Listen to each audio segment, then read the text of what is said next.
welcome back to the Citizen channel. Hope you're all staying safe and well. And a thank you. Of course, it's a thank you to a legend. Yes, we'll talk about whether he's my legend or he's certainly one of my legends, that's for sure. A KDB thank you, of course. Kev was a special player for City, as we know, quite rightly.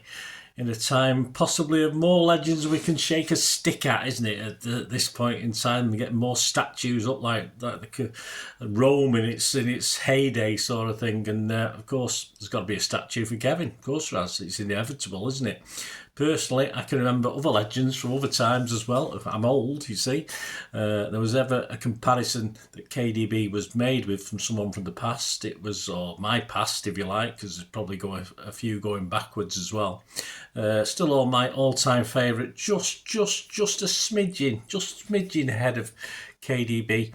Of course, I'm talking Colin Bell.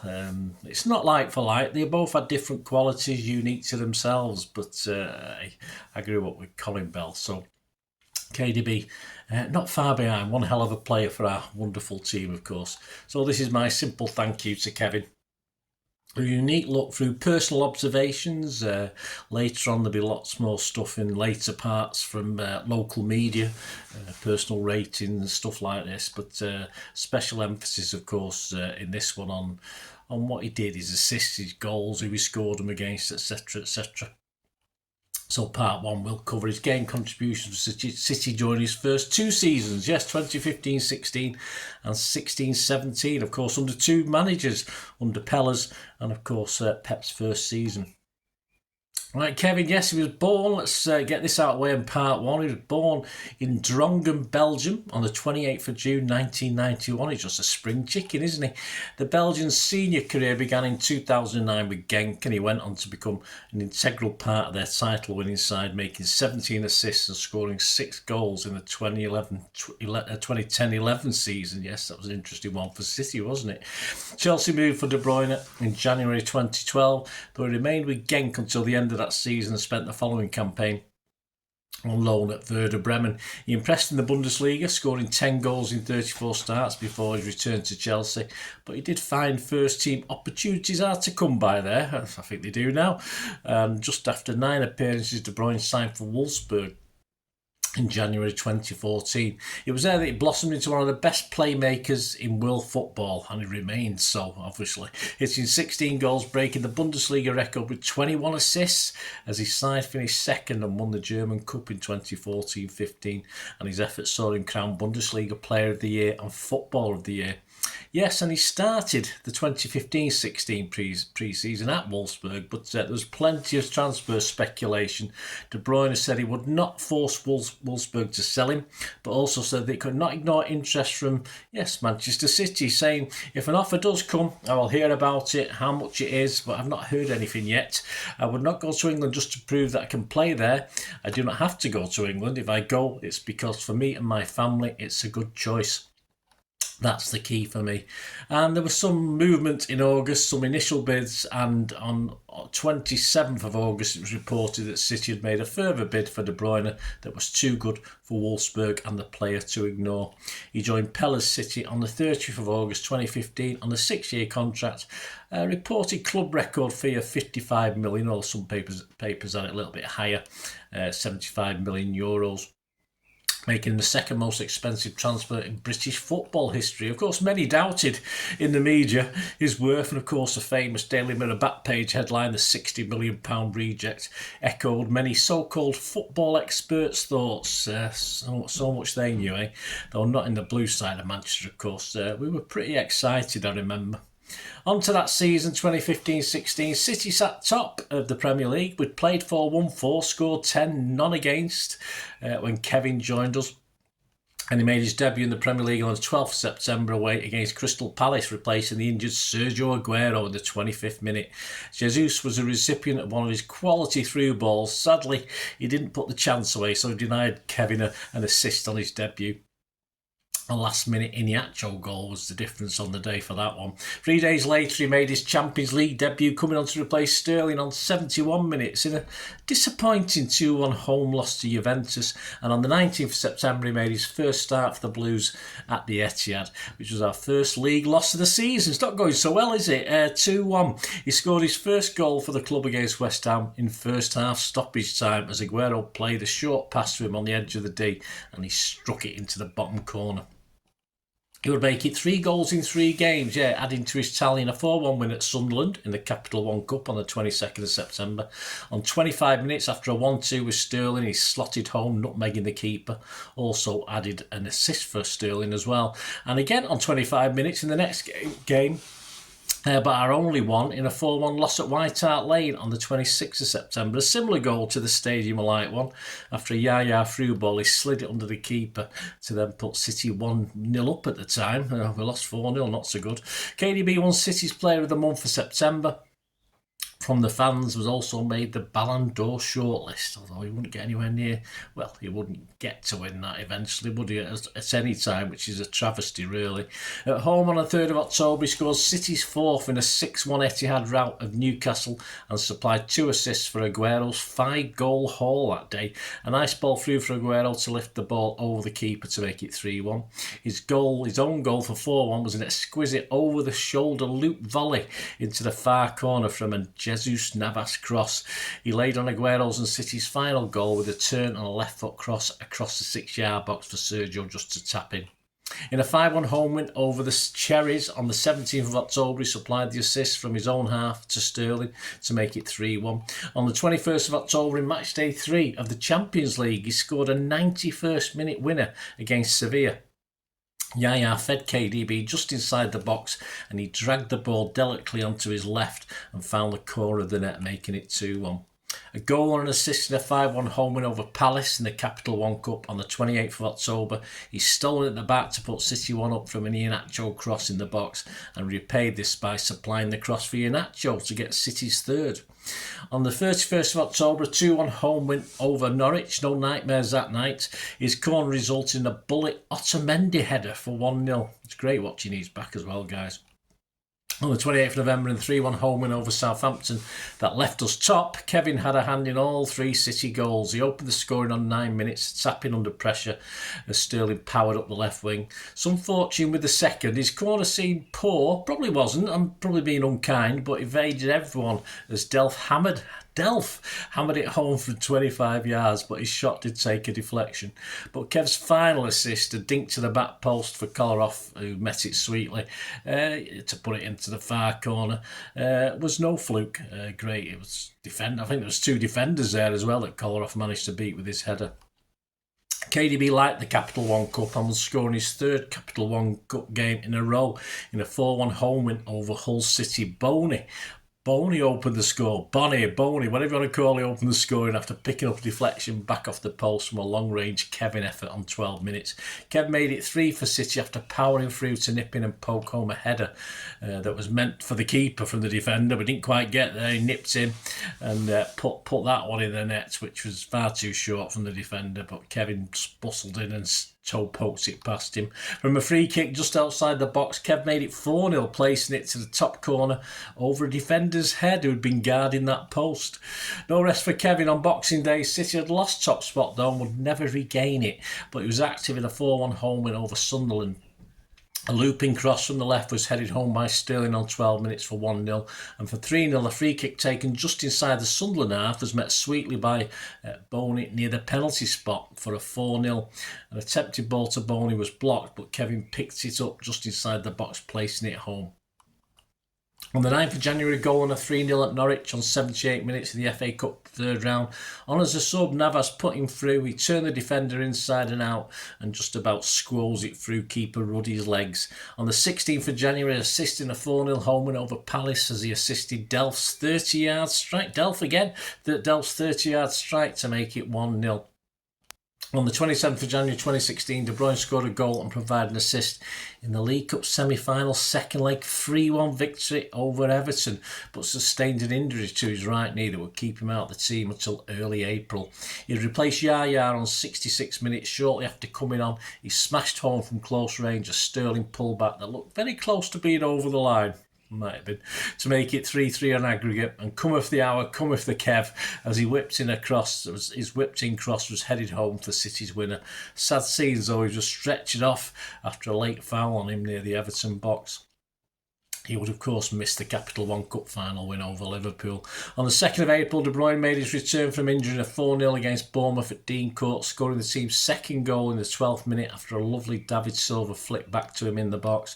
In our Champions League quarter-final first leg of 2-2 in Paris against PSG on the 9th of April, he got City's first, picking it up on the right side of the box. He powered in through the keeper, having been played through by Fernandinho. As the Etihad said goodbye to Manuel Pellegrini on the 8th of May, he scored a 2-2 home draw with Arsenal. He collected the ball just inside the Arsenal half, with players snapping at his heels, and strode forward to let fly from just outside the box to put it into the far corner.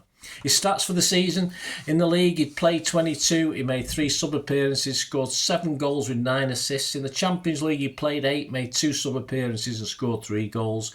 In the Cups, he played 5, made 1 sub-appearance, scored 6 goals and 4 assists, and he crowned his first season with the Blues by winning the City Player of the Season vote. Before we move on to 2016-17, let's just check what King of the Kippax issue 234 said for his season. Damien Duffy had early views on Kevin's class of 2015-16 article. He said, KDB looks like he could develop into a truly world-class player. He provides goals and creativity and can take the pressure off Silva as our main creative outlet. He has a problem with consistency. He's either a match winner or anonymous, but that in part is down to him being shifted across the 3 positions behind the striker. If played as a number 10, he could become our new star.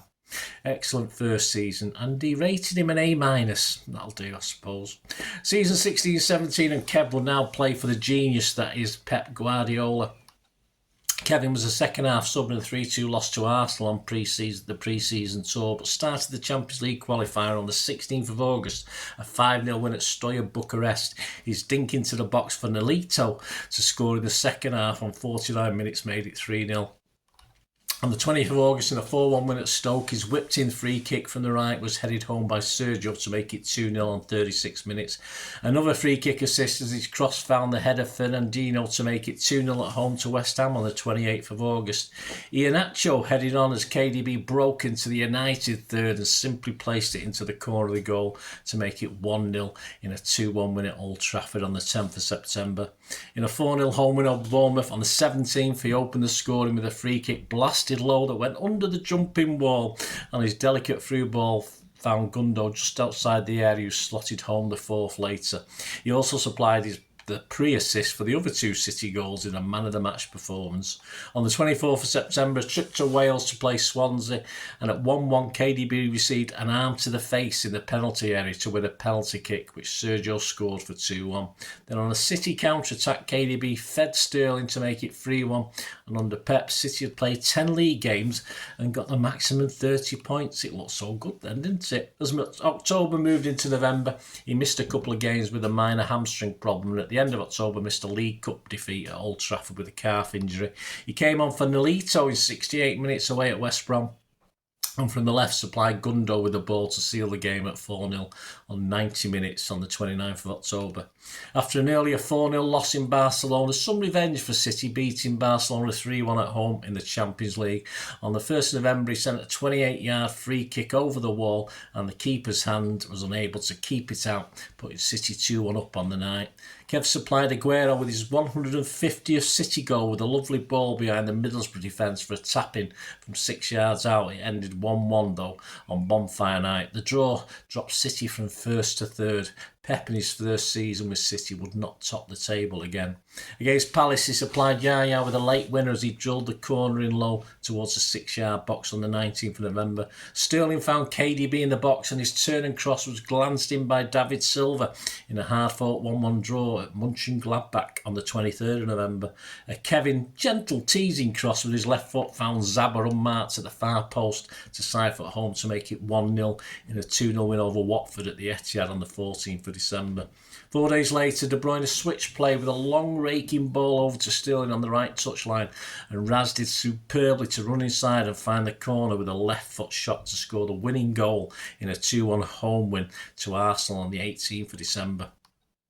Into the following year, on the 21st of January, City sitting out of the top four, Hugo Lloris gifted City 2 goals with errors. The second as he spilled it at the feet of KDB, who ran the ball into the net for 2-0, though Spurs did come back to draw that one 2-2. On the 1st of February, KDB set City off to a 4-0 away win at West Ham. He opened the scoring on 17 minutes. He calmly side-footed from just inside the box from a Jesus pass. As City battled to keep a top 4 place, he's fired in a cross from the right, was guided in by Sergio Klose as City shared a 1-1 with Liverpool at the Etihad on the 19th of March. On the 2nd of April at the Emirates, his through ball put Sane through to round the keeper for an equaliser at 1-1. He also struck the post with a sweet left foot effort in an eventual 2-2 draw. On the south coast at St Mary's, he helped himself to a brace of assists in a 3-0 win at Southampton, the first to make it 2-0 in 77 minutes as he broke in on goal and calmly fed Sane to his left, who popped it in the net. The second assist just 3 minutes later as he screwed it back from the byline for Sergio to head home for 3-0. On the 6th of May, the next game, he also got 2 assists, but also a goal in a 5-0 rout at home to Palace. He rolled it back for Company on the edge of the box to lash home for 2-0 just after half-time. He was unlucky with a free kick that smacked the bar, but soon after Jesus found KDB on the edge of the box and he passes it right-footed into the goal, despite Hennessy, the keeper, getting a strong hand to it for 3-0. In the second minute of injury time, his free kick from distance was bent into the box and met by Otamendi on the penalty spot to nod it home. KDB and City were clinching a Champions League spot and Kevin was on fire in the final home game of the season, a 3-1 win over West Brom. A lovely flick on by Aguero set KDB into the box with defenders around him. He managed to power the ball across for Jesus to make it 1-0 from 2 yards out, and KDB would add a second himself as the ball fell to him just outside the box and he half volleyed it to the keeper's left straight into the corner of the net. In our last game of the season, a 5-0 stroll at Watford, his corner was headed home by Vinny for 1-0. He then fed Aguero from around the halfway line, who ran free towards the box and side-footed it past the keeper for 2-0. His stats for this season: played 33, 3 as sub in the league, 6 goals, 18 assists. Champions League, he played 6 times, he managed 1 goal and 1 assist. In the League Cup, 1 sub appearance, but in the FA Cup, 5 appearances and 1 as sub. Well, there you go, guys. Join me in part 2 as things would get even better for Kevin, Pep and City for season 17-18. And Kev, of course, would commit his future to City by penning a new long-term contract. There you go, guys. Let us know your memories of Kevin. That's please enjoy. I hope you enjoyed that, and let us know your memories, wonderful memories of such a legend as he is. So let us know those, guys. Thanks for watching. If you like what I try and do on the channel, guys, I'm always open. Any support you can give me, always wonderful, and there are ways of doing that. So all you have to do is keep watching and listening. I hope you enjoyed the feature, and if you can support me through the subscription, if you can subscribe, guys, that'd be wonderful if you've not already done so. We do actually have memberships at the moment, just 99p a month, so you get access to all my City stuff, including all the history vlogs, dozens and dozens not been published yet that you get immediate access to, and every time I do a edit and do a vlog, you get immediate access to it as well. So you can have a copy of scripts as well if you want any hard copy of the sort of things I do on matches and teams and managers and players, etc, etc. So if you can join the membership, that'd be wonderful. We'd fine. And if you want to support the channel just by watching the ads, that helps. Watch the ads, let them play through while you just have to check your phone or something, let it play out. And of course, if you follow any of the links, that always works as well. If you follow a link to one of the ads and you fancy fancy something, I've done it myself. I've followed a link and actually purchased something from another organisation. But you know, it can happen. It can happen. Not all ads are stuff you're not interested in. And of course, if you can give us a like, guys, that would be absolutely fantastic. All likes are much appreciated. Anyway, thanks for watching. Until the next time, of course, I only ever ask one thing, don't I? Please, I ask you all to stay safe, especially you Blues. Until the next time, come on, City. Bye for now.